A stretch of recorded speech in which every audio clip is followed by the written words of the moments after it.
Hey, welcome back, everybody. I wanted to do a quick little update to Liel and kind of a discussion on the deck now that the Nebula Knight order is out. Obviously, it's very expensive, so it brings up the topic of whether you actually need it or not, because most people don't want to spend 100 bucks on one card, especially for its base rarity. But I wanted to do a little discussion on it because I did pull a couple of them from my case. Obviously, I split some with my friend because he's a big Keter main. So this will just be a little deck discussion on that. Uh, it'll be sort of a quick profile. I mostly just want to discuss the interaction between these two. So we'll get on into it. We're still playing the exact same ride line. Nothing has changed. Um, the grade 3 count, obviously with the Nebula Knight order, has gotten a little bit bigger. So we got the 3 of the Persona ride, the 4 pseudo perfect guard, the 4 Gabwellius, 2 Nebula Knight order, and 1 Regalis piece. So with this deck, again, I only have 2 because I gave my buddy the rest.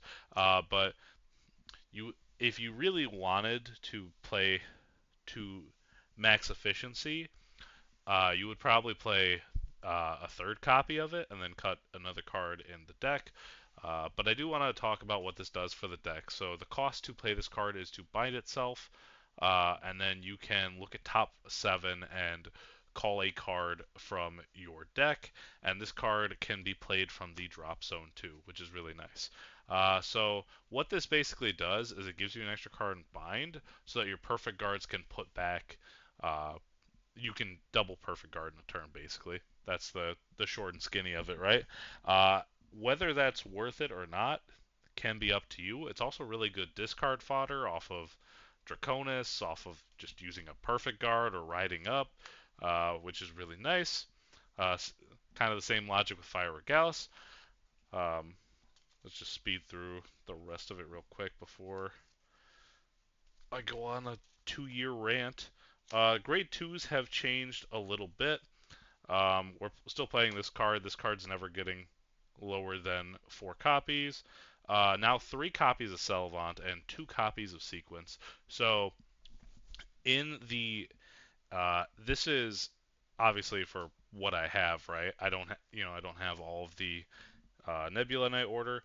If you were interested in maxing out on the Nebula Knight order, or at least playing like a third copy, which I think is all you realistically need. You could cut one sequence wizard, and then you could play like an ace unit here, or you can keep the sequence here, or you could even cut a Selvant. I personally like Selvant, so I want to keep it. Um, but it is we're still playing the sequence because the deck still has a little bit of soul issues, which is going to get fixed when set 13 drops. But for right now, I'm kind of making do with what I can. And the grade ones, another big change is since I have an order that I can play every turn, Sargon is sort of really good in this deck now. Obviously, you could have played this before the order got put in, but it feels really like there's like a couple games that I've had where people just are like, oh, I'm just going to call out a full board, and then Sargon kind of just doesn't do anything.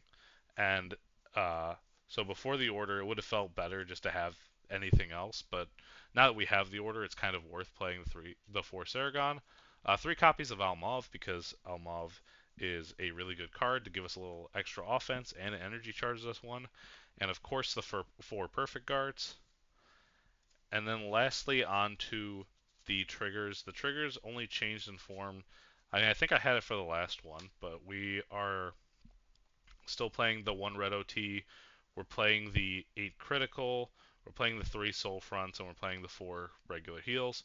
Um, so the soul fronts is another issue that gets fixed when set 13 comes out, or even if you get the new Liel promo, which I don't know how long that's going to last in this deck specifically, because of again the set 13 stuff is just like really bonkers.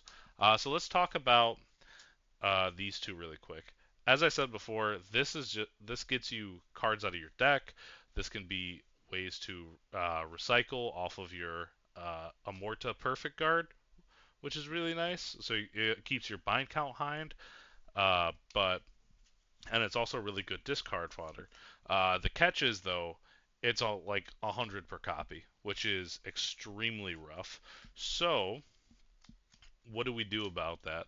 Uh, if you want to invest into this deck, I would say you pick these up because I think in the current iteration of Liel, this card is extremely important. Once we have set 13 stuff, I keep saying set 13 because again, it's a real like it's insane. It's custom support basically. But once we have set 13 stuff, you can consider cutting this. You might even opt to cut it, depending on which direction you take the deck.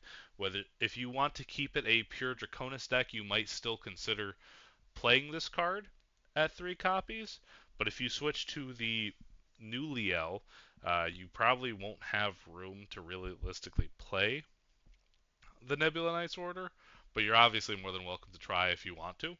But that is kind of where I stand on it. I feel like if you can get 2 to 3 copies, I feel like it's decent for the deck. But I don't think when set 13 comes out, it's like mandatory. I think you have a little more wiggle room to kind of not play this card. So if you're going to play an event with Liel, which I don't really recommend, but if you did want to play an event with Liel, uh, I would definitely recommend picking up a couple copies of this. If you are not interested in playing in an event and you want to wait till the set 13, I mean, you don't hear it that often, but like just make print out a proxy. Like don't spend $100 on this card.